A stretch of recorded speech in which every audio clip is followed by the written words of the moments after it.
we are going to run it in the system. Okay, now there are three types of variant in Java. Okay, what are those three variants in Java industry companies are using? Okay, so there is one, the first type variant of Java is Java Standard Edition. Okay, so to develop any standalone application, they are using a variant of Java that we call it as Java Standard Edition. Okay, J2SE. For web applications, okay, if you have to develop any web application, we are going to use Java Enterprise Edition. And for embedded application, like if you check in hospitals, so many applications are software they are using, okay, for electronic in the machines. Okay, so that we call it as embedded application. There is a company called Boss. Okay, if you have heard about that company deals with what electronics items. Okay, so they are also developing a lot of software and they are using Java version, Java Micro Edition, J2ME. Okay, so to develop any software related with embedded applications, electronics item, they are using Micro Edition. Okay, for web application, we are going to use Enterprise Edition, and for standalone application, companies are using Java Standard Edition. So these are the three variants of Java present in the Google or in the market. Companies companies are using it. Okay, so the process already I have explained to you. Okay, in the last class, how we are going to write a Java program. First, we are going to write in a notepad, and then we are going to open the terminal, and we are going to navigate to that particular path where we are going to save our Java file. Okay, so already I have explained in the last class how to navigate to the path where we have saved the file. Okay, so if I am current path of the terminal is what C users Dikesha. So this is the current, but I have saved my file in H drive. How we will navigate H and then colon. We'll press enter. So once you press enter, you will navigate to that particular drive. Okay, after that, we have created a folder called 4 p.m. 4 p.m. batch. Okay, so this path. So I'm not writing the entire folder name. Okay, after that, what I'm pressing tab. It's a shortcut. Okay, so just once you click on tab, once you press tab, okay, it will match. Is there any folder name with 4? If it is there, it will fetch it. It will call it. So it is calling. So now once I press enter, I'm going to navigate to that particular folder we have saved our file. And here we are going to compile the program. So for compiling the program, what we are going to do, we are going to use a command called javac space and then file name. This is the entire file name with which we have already saved that particular file. Okay, so everything I have explained: compilation, javac, file name .java, and then to run that Java program, okay, we are going to use a command called java space and then class name. So okay, so with which name we have saved that? We have saved with this hello name. So that hello name we are going to pass it here. So we are getting the output hello to Java class. So we are just going to print this statement using Java program. So this is just a basic syntax. Okay, don't worry about the class, public, static, words, each and everything I'm going to explain later. So this is just a syntax to write a Java program. Okay, now, so this is the process of a Java program. Now, keywords in Java. What are the keywords in Java? So there are lots of keywords we are going to use in Java, and those keywords are predefined. No need to define it. Already Java, because they have already defined it and they have given us in the files that we are going to use it here. That we are going to use those keywords. Okay, just example. In the program only, we have a keyword called class. Okay, this is a predefined word. Okay, Java people, they have already defined it. So it is a keyword. Public is also a keyword. Static is also a keyword. Void is also a keyword. All these keywords, okay, all predefined keywords should start with lowercase. If you see any word, it starts with lowercase. Those are keywords, and those are already defined by Java people. Just we are going to reuse it. Okay, so we are going to learn about how to use it, where we will use which keyword. in the Java. Okay, and whenever we are, it's just a coding standard in Java. Okay, so we are going to follow some coding standard.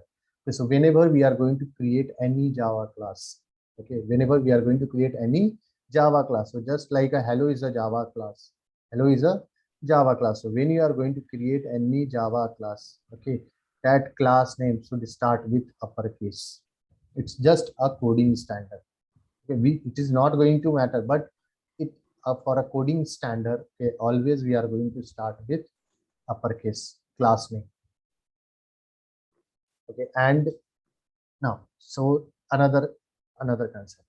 So now next is variables. Okay, so in Java we are going to store some data, just like in SQL we are using to store some data. It's a database. It's like a database. Okay, now so many people, they are not using database. They are not using SQL. Okay, they are not using Oracle. What they are using now? They are using big data Hadoop. Okay, because technology is changing. They got some disadvantages in that. Okay, because nowadays if you assume Amazon, Flipkart, millions of users are there, millions, trillions of users are there. To store these data, okay, they were using SQL and Oracle, but they were not able to resize that database. Means for resizing, they have to put what? Multiple servers machines they have to be, and one server machine cost millions of rupees. Okay, so how many server machines they are going to? So they started with big data Hadoop. So one technology came, big data Hadoop. So many people, they are learning about that big data Hadoop.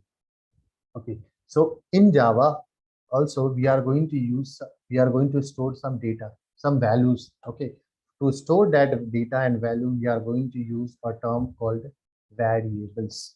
Okay, so variables is basically a storage location to store some data or values, and that value will keep changing. We can change anytime the value of that variable. We can change the value of that variable anytime. It is not fixed. It is not fixed. In some condition it will be fixed, that I will explain. But generally whenever we want to change the value of that variable, we can change it. Okay, so just let's take example how to store a variable and how to declare a variable. Okay, so just I'm going to use these two syntax, okay, to write, to create. So I'm just going to create a new Java file. Okay, and that class name I am giving as a variable one. Okay, and just going to use same syntax. Okay, so here I want a variable to store some value, digit value or my name I want to store. Okay, I want to store some value, 100 or 200, 300 I want to store. Okay, so to store that, okay, we have to use a variable. Okay, so variable name should be anything, var, anything. Either we will take v also, and we can also take var. So it is not going to matter. Okay, so when you go and store, so here like this I'm storing in var variable. Okay, I want to store 100. Okay, so 100 is what type of value? It is an integer value. Okay, so we have to define it there, that in this I want to store integer value. So first line should be what?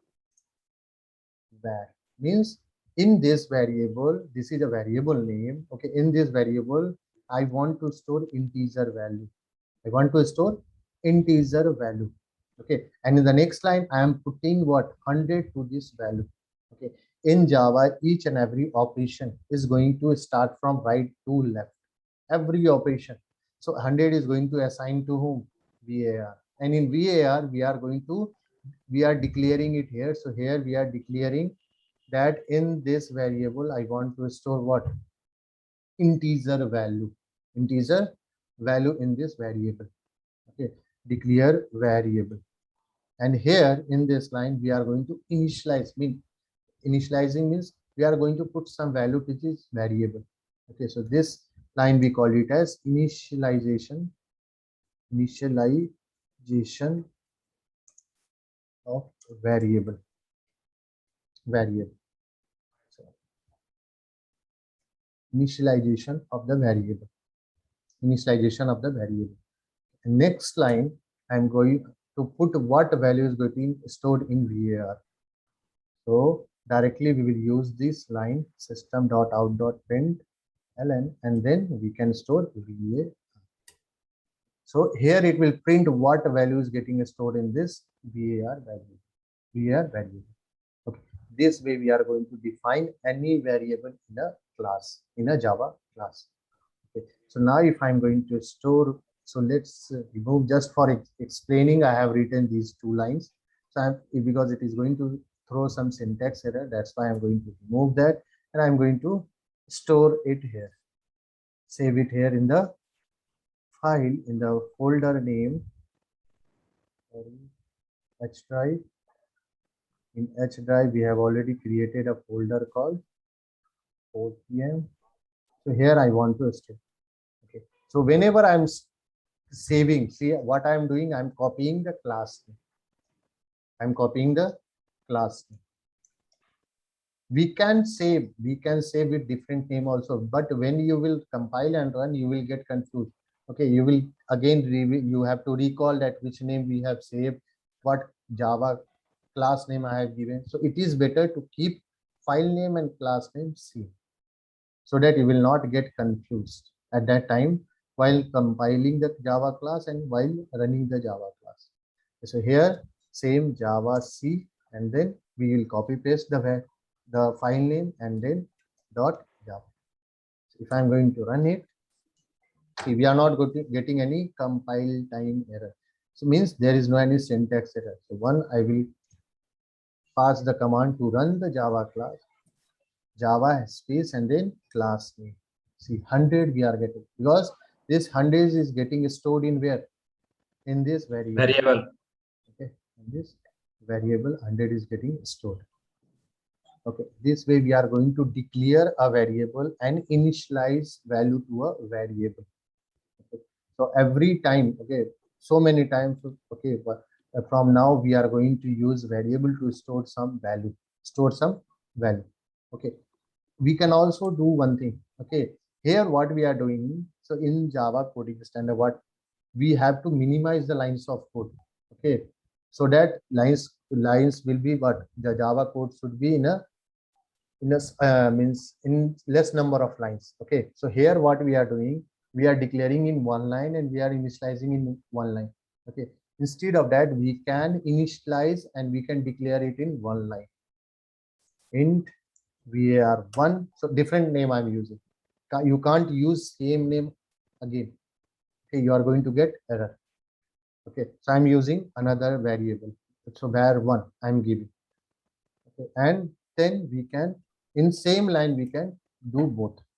We are declaring that in this variable we are going to store integer value, and in this variable we are going to store 200. So declaration of the variable and initialization of the variable, we can perform this operation in one line. Okay, and the same line we can, after printing var value, we can print the same var1 value also, var1, and just control S, save it. So whatever the changes that we have done, it got saved. So here we are not getting any star. If you are going to edit something, this star will be there, means you have edited this file. So you need to save it. Sometime what happened, you have written but you forget to save it and you are running the program. Okay, so that changes will not reflect. So whenever you edit the file, sincerely save it also, so that the changes will reflect in the terminal. Okay, Java C and then variable name. So again we need to compile it. Okay, it's not like one time only we have compiled it, it is going to work. No, if you are going to do any changes, recompile the Java program. So now changes is done, compilation is also done. Now go and run it. See, we are getting 200 also. We are getting 200 also. This is the way to declare a variable and initialize a value to a variable. So here in this example, I have taken int. What is this? What is this? Int. This data is type. Called data type. Okay, this is called data type. Means what type of value you are going, what type of data you are going to put. Okay, in that variable, that we call it as data type. Okay, so there are so many data types are there. So So data type is basically used to store which type of value is stored in a variable. And there are two types of data type. Okay, one we call it as primitive data type and another one we call it as non-primitive data type. And there are 8 primitive data types in Java. Okay, these 4 data types, okay, are used for digits, but there is a range in Java. There are some range. Yeah. Okay, there are some range. Okay, so for byte, Yes. there is a range of -128 to 120. 27. No, 128 only, I think. So I have already declared it. Sorry, 127.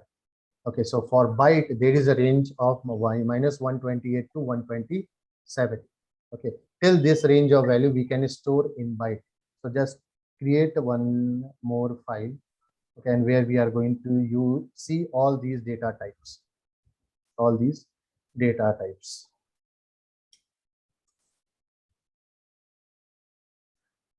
Byte. Okay, so simple, we are going to use byte, and then we can change the class name here, variable2, and we can take it here b. So I'm taking a variable b, okay, which type? Byte type, and here I'm going to store 120. We can store 120. Okay, same as we can print this value, system.out.println, and then we can print b. It is going to print this variable's value. Let's save it with this name .java. Java. Okay.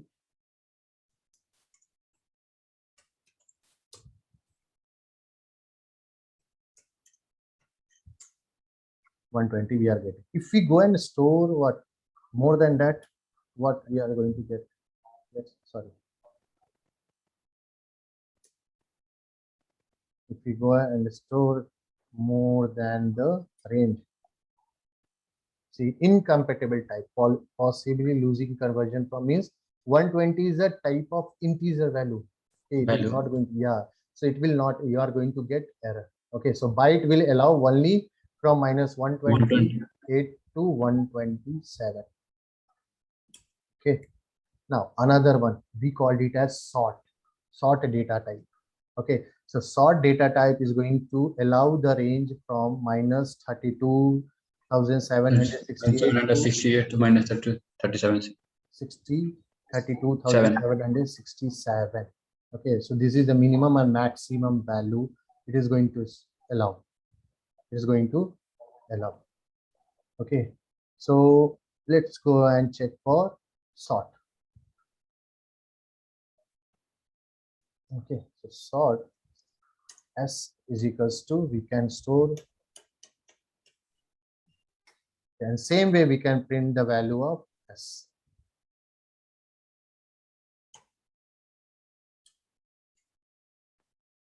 Okay, and then we will go and run the same program. It's going to run that. It's going to print the sort s value also. See, already I have used these commands. So what I am doing, I'm just using the arrow buttons, okay, to get the previous commands. Okay, these are the shortcuts. Okay, to while practicing you can use. No need to again go and type the command. Okay, so already I have used this command. We can use it for using arrow button. You can get those commands, previous commands. See, the value is getting printed here, the sort one. Okay, so one more is what? Another one we have already just now see, integer. Okay, integer is also used to store digits value, but there is some range for integer. So integer range is this much. Okay, so till this much it is going to allow you the value to store in integer. So this is the maximum and minimum value for integer data type. Minimum and maximum value for integer data type. We can also put minus. It is not going to, we can also use like minus, which is going to print the same value. If we copy this and same print the value of I, it is going to print the value of I here. And if I go and save it, And again, okay, so something is missing. Sorry, we missed here. See, so if something is going to missed in the program syntax wise, so it is telling it error colon expected. Okay, expected here. So here we missed a column. That's why it is going to stop. So if you are going to do any mistake, it means some while practicing, okay, you are going to get these type, and in detail they are going to give you the error. Okay, so again we need to correct it, and then we have to run it again. If I'm going to run the same command now, we are not going to get error. Sorry.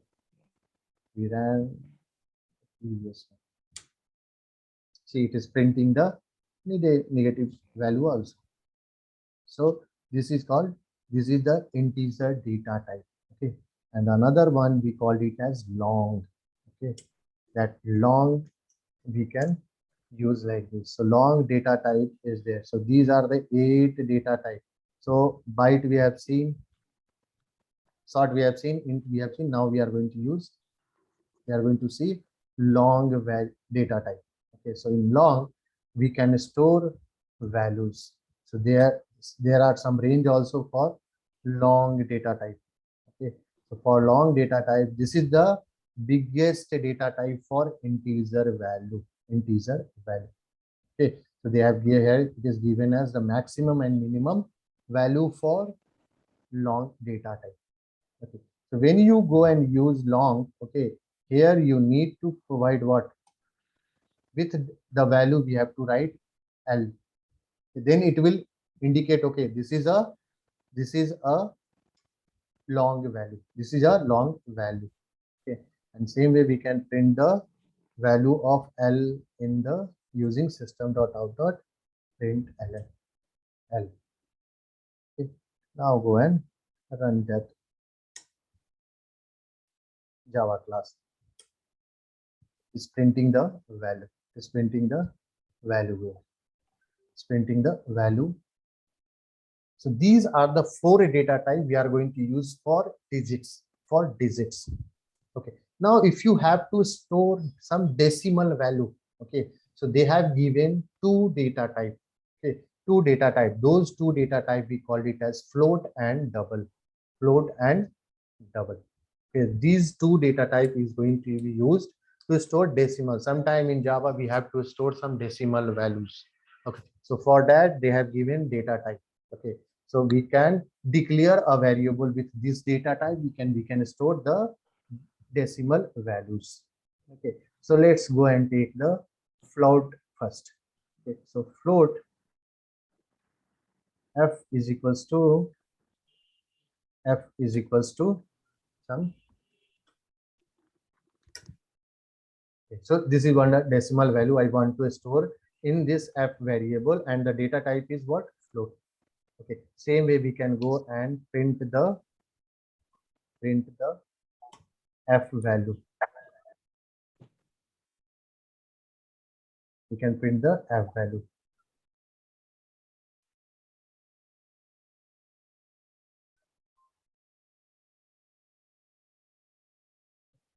Let's save it. So I have saved it now, and then I'm going to run it.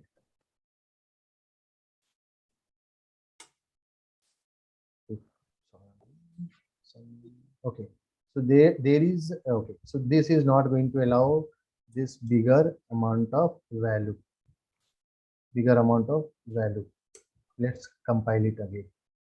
No, again. Okay, if I go and store 5.676 only. Okay, okay, cool. So with float also we have to declare what? F. Otherwise it is not going to indicate that this is a float value. We can write like this. We can give any number of this, but we missed here that F. Okay, so here we have not, so it is not indicating this is not a float value. So if it is a float value, with that with the value we have to write F. So it will indicate, okay, this is a float value. Okay, that's why we were getting the error here. So now if we'll go and recompile it, it's going to recompile successfully. Now we are not getting any error. Now go and run the program. So it is going to print the value of that float. It is going to, so one more type of data type we are going to use for decimal. Okay, same You way. can only Sorry. when you can take only 5434 without decimal, then you can always print default in float value after that 0.0. Sorry, once again. When you can always when you can print only integer value, then you can take in float, then you can print 0.0 in last. We take like this. If we take Yeah. like this, what is Yeah. going to be Then happen? they can print default value in. One second. Let's save it. That is a different, if it is going, it is not. It's not throwing any, but that is a different concept. I will tell you. I will explain that. Okay, it is going to take as a float. Okay, but that is a different one. Okay, I will explain that also. Okay, Yeah. this is a advanced. We are going to see that topic also. So just now we are going to store our float value in the decimal format. Okay, we are going to use float. Okay, so it will go and print the 554.75 value. It's not going to print this F and L. Just it is indicating what? Compiler that these are the float and these are the long values. Okay, so that's why first it will, okay, it is going, the compiler is going to check whether it is a long or float, and then it will go and store in the long variable. So every time I am telling, each and every operation in Java starts from right side. Okay, so what it is, compiler is checking, first it is checking whether it is a long value. Yeah, it is a long value, and then go and store in the long variable. Okay, so every operation in Java starts from right to left. Side. Right to left. Okay, now one more data type we are going to use. Okay, that we called it as double D. Okay,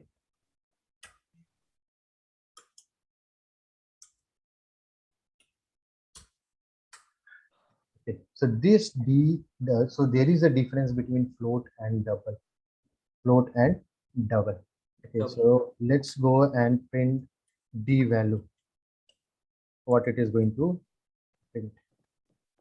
Both are used for decimal values, but there is a difference. Let's recompile it. So we recompile, there is no any syntax error. See, we are getting, but there is a difference between float and double. So float is a smaller data type and double is a bigger data type. Okay, float, okay, from memory point of view, if we have to store a small value, okay, always we are going to use float. If we have to store small values and if we are going to use double is going to create so many spaces. So unnecessary spaces also it is going to create. So from memory point of view, if we have to store, okay, small values in decimal, always we go for float. So that's why they have introduced, because whenever they were using previously only double was there was no float, they were using for bigger also and for smaller also they were using double. So they found that when we have to store a smaller value and double is going to create so many memories in the RAM, so it is unnecessary memories are getting captured by the double variable. Okay, instead of that, go and store a value, smaller value in another data type that they have introduced called float. Okay, so this is the difference between memory point of view, double is going to take more space and float is going to take small space. So this is the difference between float and double. So whenever we have to store a smaller value, okay, we are going to use float. If we have to store bigger value, we are going to use double. So this is the difference between double and float. Both are used for to store decimal values. Both are used to store decimal values. Okay, now, so these are the 6 data types. These are the 6 data type we are going to use to store variables. Now there are 2 more data type, okay, that we called it as another data type. We called it as Boolean. Okay, and Boolean is what? Either true or false. true or false. So if you have to store some true or false value, we are going to use this data type. So like this, we can use b1 is equals to true. If you have to store true or false, conditional, either true or false. So some condition we are going to use to check in the Java program. So that time we are going to use this data type. Okay, so this data type we called it as Boolean. Okay, so here I am storing true value in B1. So we can print here that variable B1, and it is going to print us that in this B1 we have stored true value. We have stored true value. So now if I am going to run this Java class, so let's recompile. Every time I am recompiling it. Every time I am recompiling it. So see here true value is getting printed because in B1 we have stored true value. And another, the last data type, primitive data type, we called it as character. Okay, so if we have to store any character value, if you want to store any character value, we are going to use this data type char. Okay, C is equals to one single character if you want to store. Okay, we are going to use this data type. Here, see, you are, I think in mind, it will be coming like this. Sir, it's character why we have to use. In my big program, we are going to use all these stuff. Okay, all these things we are going to use later in detail. Okay, so sometimes we have to store a single character. Okay, in a variable. So that time we are going to use this data type called char. Okay, so if I'm going to print this char, the C value, it will get printed. So here I'm just changing the C. So if I will go and compile it, then it is printing the value of C here, G. Okay, so these are the 8 primitive data type in Java we are going to use to store values in variable. Another type of variable, another type of data type, we called it as non-primitive. Okay, so in non-primitive there are so many data types are there, but those are used by developer. Okay, only one data type we are going to use. Okay, that data type we called it as string data type. String data type. Okay, so string data type is used to store group of character. String s is equals to